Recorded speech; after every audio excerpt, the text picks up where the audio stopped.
The World Central Kitchen has suspended aid operations in Gaza after an Israeli airstrike killed 6 international workers from the charity and their Palestinian driver. The aid workers were struck after they left a warehouse in Deir al-Balah, where it had unloaded more than 100 tons of food aid that they had brought into Gaza by ship from Cyprus to help avert a looming famine. The aid workers were driving in a clearly marked convoy branded with the charity's logo. World Central Kitchen said the attack occurred even though the charity had coordinated in advance about the convoy with the Israeli military. The killed aid workers include 3 British nationals, an Australian, a Polish national, and an American-Canadian dual citizen. Australian Prime Minister Anthony Albanese condemned the attack. We certainly have already contacted the Israeli government directly. We are contacting the Israeli ambassador to ask for accountability here.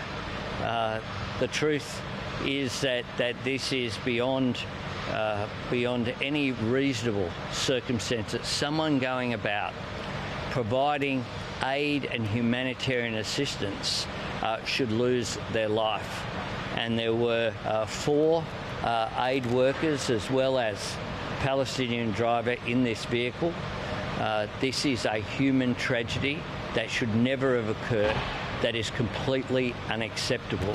Earlier today, Israeli Prime Minister Benjamin Netanyahu appeared to acknowledge Israel carried out the attack, saying, quote, "Unfortunately, over the last day, there was a tragic incident of an unintended strike of our forces on innocent people in the Gaza Strip," unquote. The United Nations aid coordinator for the occupied Palestinian territory, Jamie McGoldrick, said, quote, "This is not an isolated incident. As of March 20th, at least 196 humanitarians had been killed in the occupied Palestinian territory since October 2023. This is nearly 3 times the death toll recorded in any single conflict in a year," they said. We begin today's show in Rafah, Gaza, where we're joined by the Gaza-based journalist Akram al-Satarri. Akram, thanks so much for joining us again. What do you understand took place? Talk about Chef Jose Andres' charity workers who were killed and their driver, what they were doing. They were helping people. They were trying to secure the food aid for the people in Gaza, whom they were in touch with, whom they were eating with, whom they were in solidarity with, whom they were thinking they deserve to be treated as humans, and they deserve to be safe, and they deserve to be secured. However, they themselves, the ones who were there extending the helping hand, ended up being killed by an Israeli attack, the circumstances of which are not clear yet, neither to the government of Israel that apparently ordered the attack, no matter what the circumstances are, nor to the Palestinians who have been seeing at least foreigners there with them extending a helping hand and trying to secure a lifeline while their lives were taken by that Israeli attack. And Akram, how does this happen when reportedly World Central Kitchen was coordinating its efforts and was informing the Israelis of where its aid workers were? Well, this is the fact that shocked everyone, and as a matter of fact, many other international aid workers and some UNRWA workers also were affected by the ongoing bombardment. The UNRWA made a specific statement about the number of UNRWA staff who were killed, which is around 166 UNRWA staff who were killed while they are on job, while they're moving from their places to their duty stations, and when they're back from their duty stations to their homes, or even when they are still conducting their job in their duty station, extending a helping hand to the people. The coordinates are very well clear for the Israeli army. This is a protocol that has been followed ever since the war has started. Every single humanitarian aid worker that is extending a helping hand in Gaza, that is coordinating or helping or distributing food or doing anything, is already recognized by the Israeli army.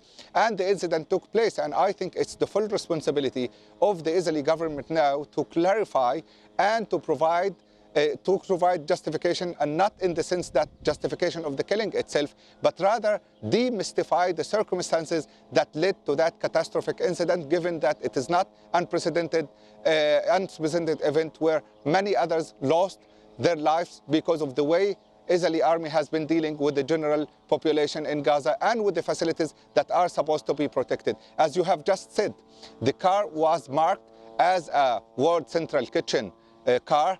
The staff who are there were already recognized by the Israeli army, and they are very well aware that they are moving while the Israeli army is aware of their very movement. The coordinates of the warehouse that they were entering and leaving in Deir al-Balah is also well known for the Israelis.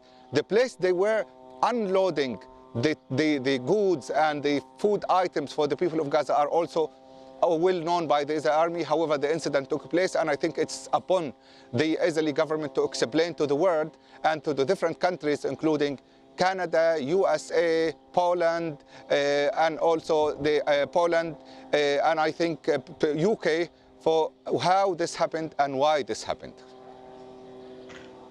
And has there been any improvement in the last week or two of the of supplies coming into Gaza, to especially food and medical supplies? Well, the food and medical supplies are still like very scarce in the Gaza Strip. The different UN figures have been voicing their concern over the fact that Israel is limiting all the supplies that are entering Gaza. Even more, Israel is being selective about what enters Gaza and what doesn't enter Gaza. The Palestinian health system at large sustained a very big blow, a very big strike when the Al-Shifa hospital was totally destroyed. It lost 800 beds, it lost 100 dialysis machines, and it also lost 1/3 of the therapeutic services throughout the Gaza Strip. So the situation is dire, and it continues to get even worse. And Israel is not willing or is not able to allow more food supplies and medical supplies into the Gaza Strip. Not far away from us is Abu Yusuf al-Najjar Hospital in Rafah. The hospital is suffering because of the fact they have the access to very limited supplies, and they have been calling for the international community. They have been calling for the world. They have been calling even for Israel to allow unhindered access of the medical supplies and food supplies to help the people. They have a place for the people with dialysis that need dialysis machines, and those people have some nutritional need, and those needs are not met.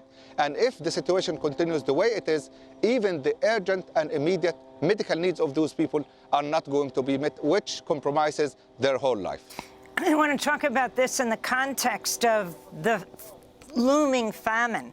Hundreds of thousands of Palestinians pushed to the brink of famine right now. AP is reporting Cyprus, which has played a key role in trying to establish a sea route to bring food into the territory, said ships that recently arrived were turning back with some 240 tons of undelivered aid. The World Kitchen, Chef Jose Andres's food charity, was the first to get massive amount of food into Gaza, and now we see what has happened to them. I'm wondering, Akram, are you hungry? Is your family hungry?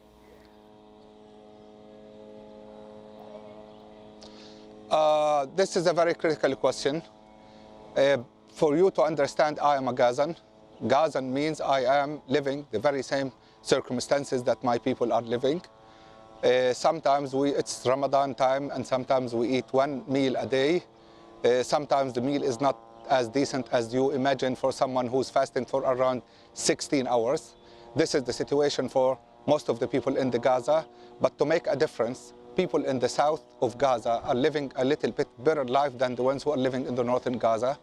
The World Central Bank organized that trip with an intention of delivering the 200 tons of food that were delivered initially in the very first pilot trip to Gaza North and Gaza City, where 700,000 Palestinians are besieged and are denied any access whatsoever, except for very limited quantities since 1 month and a half up to this particular moment. Now the 1,000 tons that were allowed into, the 200 tons and the 1,000 tons were not allowed into Gaza North and Gaza City, where 700,000 people are waiting for the food. The famine is not looming. The famine is already taking place. We have around 34 Palestinians, adult and young, who died from the starvation. We have many more people who are complaining about the significant loss of their weight. We have people and children who are eager to eat anything whatsoever, anything whatsoever. People in the north ate the grass, ate whatever they can eat. They eat also the animal feed.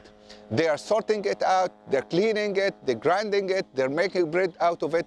And even when the taste and the smell is not what you expect as a human, they still have to eat it because they don't have any other option.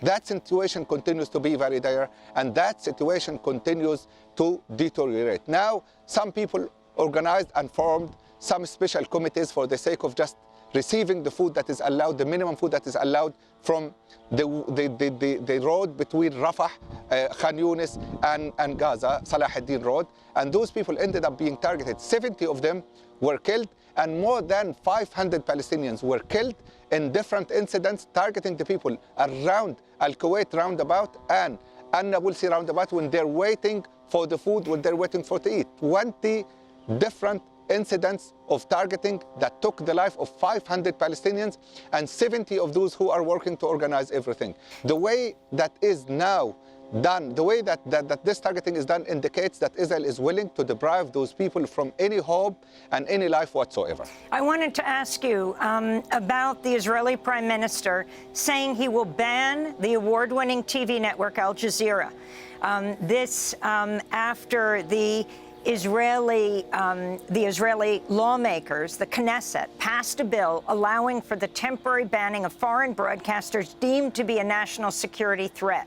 Of course, Al Jazeera is the most widely viewed network in the Arab world, one of the few outlets to have reporters inside Gaza, the way the Arab world sees what's happening in Gaza, and through Al Jazeera English, the way the rest of the world sees as well. Your thoughts on what this means? I should also add a number of Al Jazeera reporters have been killed. Yes, the issue is that even the Knesset gave that law the name of Al Jazeera law. Al Jazeera law, which means that this is an exclusive decision that has been taken for the sake of stopping Al Jazeera from covering on the grounds of accusation that Al Jazeera is compromising and threatening the Israeli national security. Al Jazeera has reporters inside Palestine, in Gaza Strip, and inside the Israeli territory, and they have been covering the news about the situation. And I think it is the way they have been doing things that provoked the Israeli Knesset members and the Israeli government. Because number one, the military ground is not, the military ground operation is not going the way they wanted to go on. And it's now the 6th month that they have been facing significant obstacles achieving what they have been achieved.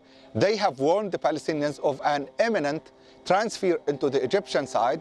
They have been conducted some of the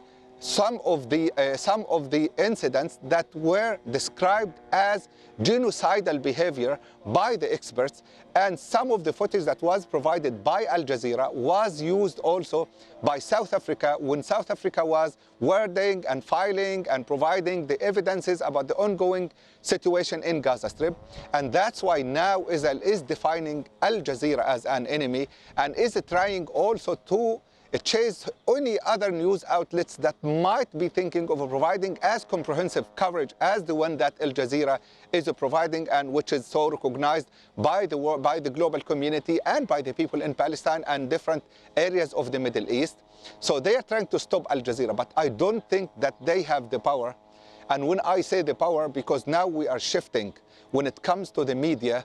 We have the media of the citizen, we have the social media, and we have many different platforms. The performance that was conducted by Al Jazeera, I don't think is going to be stopped by any plan that Israel develops. The only issue and problem for Israel is that now when they are developing and accepting that law, they are making themselves a mockery, because there is no way to stop any voice from saying what they think is right, as long as we have all the alternative media, we have the social media, and we have the citizens' media. And I think they will continue doing what they can do from Gaza, and sometimes they would have alternative sources from inside Israel, and they will continue their message and they will continue their mission. Well, Akram al-Satarri, want to thank you for being with us, speaking to us from Rafah in Gaza. And we have this latest news from the Israeli newspaper Haaretz. It's just reported new details about the deadly strike on Chef Andres's World Central Kitchen aid workers. The newspaper writes, quote, "At some point, when the convoy was driving along the approved route, the war room of the unit responsible for security of the route ordered the drone operators to attack one of the cars with a missile. Some of the passengers were seen leaving the car after it was hit and switching to one of the other two cars. They continued to drive and even notified the people responsible that they were attacked, but seconds later, another missile hit their car. The third car in the convoy approached, and the passengers began to transfer to it the wounded who'd survived the second strike in order to get them out of danger. But then a third missile struck them. All 7 World Central Kitchen volunteers were killed in the strike." That again, Haaretz reporting the Israeli military ordered the drone strikes mistakenly thinking a member of Hamas was part of the aid convoy.